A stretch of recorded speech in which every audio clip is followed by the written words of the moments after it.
Turkashin nan ana wata ga wata mai sauraro. Duba da yadda mai nasara ya ɗauki hanya tare da amaryan tashi Maryam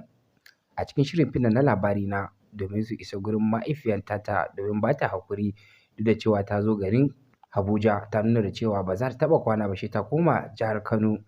A gaskiyan bayani hankalin mai nasara ya yi matuƙar tashi a yayin da mahaifiyar Maryam ta nuna da cewa gaskiya ba ta son yarinyarta da ta amince da wannan auren da mai nasara yake burin ya kare yi. Duba da yadda mai nasara kikan ci gaba da bayyana wa Maryam da cewa kawai ya je ya faɗa wa Dr. Asiya domin a fasa auren nan.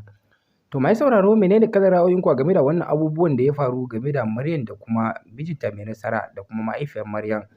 Sai dai abun burgewan kuma guda ɗaya a yayin da kuma mai nasara ya ɗauki hanya a cikin daren domin bin mahaifiyar Maryam. Gaskiya abin ya yi matuƙar burge mahaifiyar Maryam saboda a yayin da mahaifiyar Maryam take kan nuni da cewa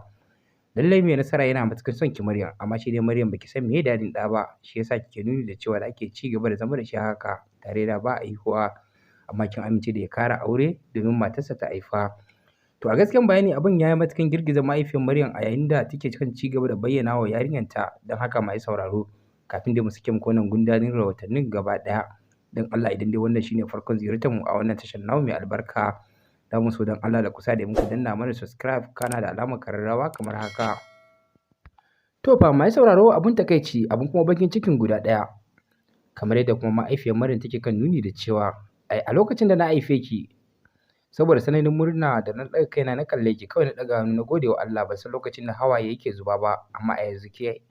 jinin ku ya kasance ɗaya tare da mijin naki mai nasara, amma kin nuna cewa kina son sa haka kuma kin bashi goyon baya da ya kare mata, ke ma kike nemo masa. To amma babu damuwa na amince tunda da kin nace akan hakan. Duba da yadda take kan nuni da cewa ma mahaifiyar ta ita Maryam kenan da cewa umma ba komai ba ni na amince, yaransa ai yarana ne, a yayin da mahaifiyar take cewa ba za ki gane ba ne, amma dai mu je waje. Kamar yadda kuma mai nasara yake kan ci gaba da cin abinci a cikin gidan surukun tasa ta maman mahaifiyar Maryam kenan, sai gashi kuma ta fito a lokaci guda ya cire hannunsa daga abincin a yayin da take kan nuni da cewa ci gaba da cin abincin ka kar da ka damu, ya nuna da cewa ya koshi umma. Duba da yadda mahaifiyar ta ce ma Maryam ta nemi guri ta zauna, ita ma ta samu guri ta zauna. A gaskiya dai duk da cewa tana tattaunawa take kan ci gaba da cewa mai nasara don Allah ka rike mun yarinya ta da amana kuma don Allah ka kula da ita. Yake ce wallahi umma ba zan taɓa cin amanar Maryam ba.